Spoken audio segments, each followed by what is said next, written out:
আপনাদের পরিণাম ভোগ করতে হবে। পরিণাম গাজওয়াতুল হিন্দের পরিণাম আপনারা হারবেন। জঙ্গি সাপ্লাই তো ভারতীয় গোয়েন্দা সংস্থা র করছে। মাঠে ঘাটে হাঁকবো না, গু আর খাবো না, এটা কোনো কথা? কথায় আছে চোরের 10 দিন গৃহস্থের 1 দিন। এখানে চোর বলতে আমি বোঝানোর চেষ্টা করেছি ভারতের গুজব মিডিয়ার অন্যতম সাংবাদিক ময়ূক রঞ্জন।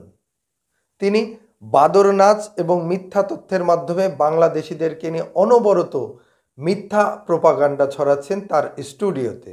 তিনি এবার পরাজিত হয়েছেন, লাঞ্ছিত হয়েছেন দুইজন দেশপ্রেমিক বাংলাদেশির কাছে।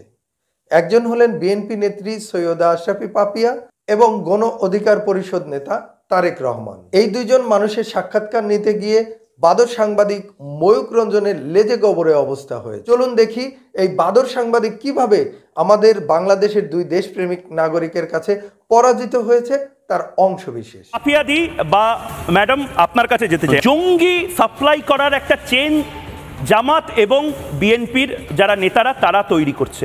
বাংলাদেশে জঙ্গি নিয়ে যে 15 বছর যে জঙ্গি নাটক হয়েছে, যা আয়নাঘর হয়েছে, সমস্ত কিছুর সাথে জড়িত ভারতীয় গোয়েন্দা সংস্থা র।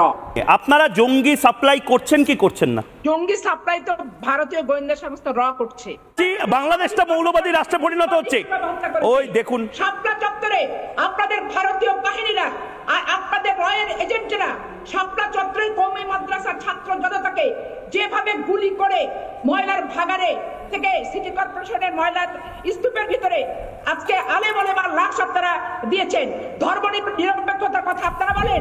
আপনারা যদি ধর্ম পাপিয়াদি আপনি যদি আমাকে শুনতে পান, পাপিয়াদি আপনি যদি আমাকে শুনতে পান, পাপিয়াদি শুনতে পাচ্ছেন? ওই দেখুন মৌলবাদীরা বলে দিয়েছে, পাপিয়াদি বলেই যাচ্ছে। আমি ভারত এবং বাংলাদেশের সেই সমস্ত মানুষকে দেখাবো এই হচ্ছে বিএনপি নেতা। বিএনপি নেতা নিজে কোনো কথা বলতে পারে না, লিস্টে যা পাচ্ছে বলে যাচ্ছে। দেখুন শুনতে পাচ্ছে না। আজকে শেখ হাসিনাকে আপনারা আশ্রয় দিয়েছেন। ভারতের লজ্জা যদি থাকতো আমি পাপিয়াদি শুনুন এত কথা বলবেন না। পাপিয়াদি শুনে নিন। একটা হত্যাকারী, একটা দুর্নীতিবাজ, একটা জঘন্য বাজে মহিলাকে আপনারা আশ্রয় দিতেন না ভারতের মাটিতে। সরকার তেল দেন। এই মুখ দিয়ে ফটফট করেন। শুনুন সিরিয়াস টপিক।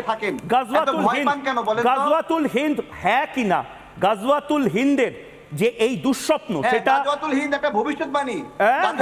হতে আসো বাবা, আপনাদের পরিণাম ভোগ করতে হবে। পরিণাম গাজওয়াতুল হিন্দের পরিণাম। আপনারা হারবেন। কি হারবে? আমরা হারবো মানে কে? ভারত হারবে? ভারত হারবে না হিন্দুরা হারবে? ভারত না হিন্দু? ভালো করে বলুন। আপনাদের ঘুম হারাম। হ্যাঁ ঘুম হারাম। আর কি কি হারাম? ঘুম হারাম হয়ে গেছে আপনাদের। কি হয়ে গেছে?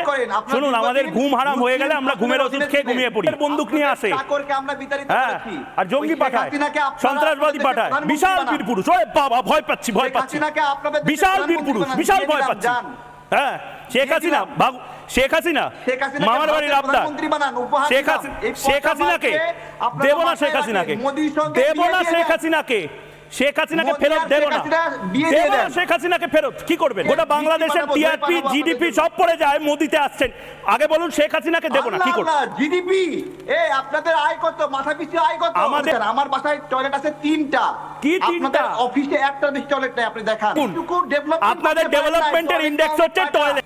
এমন মিছিল বিশ্বের কোথাও আছে? মাঠে ঘাটে হাঁকবো না, গু আর খাবো না, এটা কোনো কথা? আপনারা কি পর্যায়ে নিজেদেরকে নিয়ে গেছেন? সৈয়দা আশরাফি পাপিয়া এবং তারেক রহমান এই দুইজনের কাছে ভারতের গুজব মিডিয়া সাংবাদিক বাদর সাংবাদিক ময়ূক রঞ্জনের পরাজয়কে আপনারা কিভাবে দেখছেন সেটি আমাদের কমেন্ট বক্সে জানাবেন। সেই সাথে আপনাদের মূল্যবান মতামত আমরা সবসময় প্রত্যাশা করি।